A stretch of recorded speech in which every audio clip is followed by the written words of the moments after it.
Sir మరో ముఖ్యమైన వార్తను చూద్దాము. టీడీపీకి ప్రస్తుతం రాజ్యసభలో ఒక్క సభ్యుడు కూడా లేడు.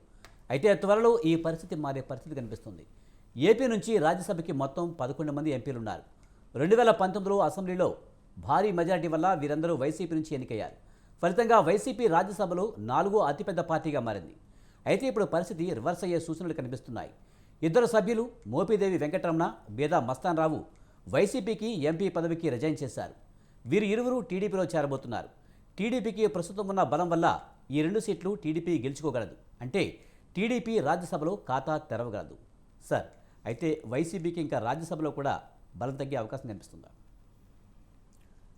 వైకాపాకి ప్రస్తుతం ఉన్నటువంటి ఏకైక బలం రాజ్యసభలోనే. ఎందుకంటే వారికి అసెంబ్లీలో 11 సీట్లు అయిపోయినాయి. అలాగే లోక్సభలో 4 సీట్లు మాత్రమే ఉన్నాయి. ఏపీ నుంచి మొత్తం 11 మంది సభ్యులుంటే రాజ్యసభకి 11 మంది వైకాపా వాళ్లే. కాబట్టి అదొక స్ట్రెంగ్త్ వైసీపీకి. అందువల్లనే గతంలో కూడా జగన్మోహన్ రెడ్డి అన్నాడు, మాకు మొత్తం 15 మంది ఎంపీలు ఉన్నారు, మమ్మల్ని తక్కువ అంచనా వేయద్దు మా పార్టీని. అది అందులో వాస్తవం కూడా ఉంది. అందులోనూ బీజేపీకి రాజ్యసభలో ఫుల్ మెజారిటీ ఈ మధ్య వరకు లేదు కాబట్టి వాళ్ళు కూడా ఎంతో కొంత ఆధారపడేవారు వైకాపా లాంటి పార్టీల మీద. ఇప్పుడు అన్ని రకాలుగా కూడా వైసీపీ జగన్మోహన్ రెడ్డి దెబ్బతినేటువంటి అవకాశం కనిపిస్తోంది. ఎందుకంటే ఆల్రెడీ 2 సభ్యులు వెళ్ళిపోయారు. ఈ 2 సభ్యులు వెళ్ళిపోయిన తర్వాత మరొక 6 కూడా వెళ్ళిపోతారు అనే వార్తలు వస్తున్నాయి. అయితే ఇందులో 3-4 ఇవాళ ప్రెస్ మీట్లు పెట్టి ఖండించి మేము వెళ్ళడం లేదు వైసీపీ నుంచి అని కూడా చెప్పారు. విజయసాయిరెడ్డి చెప్పారు, అయోధ్యరామరెడ్డి చెప్పారు, పిల్లి సుభాష్ చంద్రబోస్ కూడా చెప్పారు, కృష్ణయ్య కూడా ఒక స్టేట్మెంట్ ఇచ్చారు.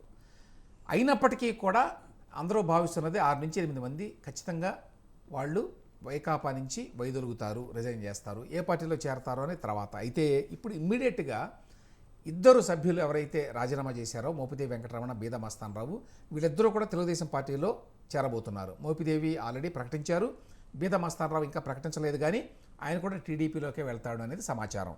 ఇప్పుడు పరిస్థితి ఏమిటంటే తెలుగుదేశం పార్టీకి రాజ్యసభలో ఒక సభ్యుడు కూడా లేడు.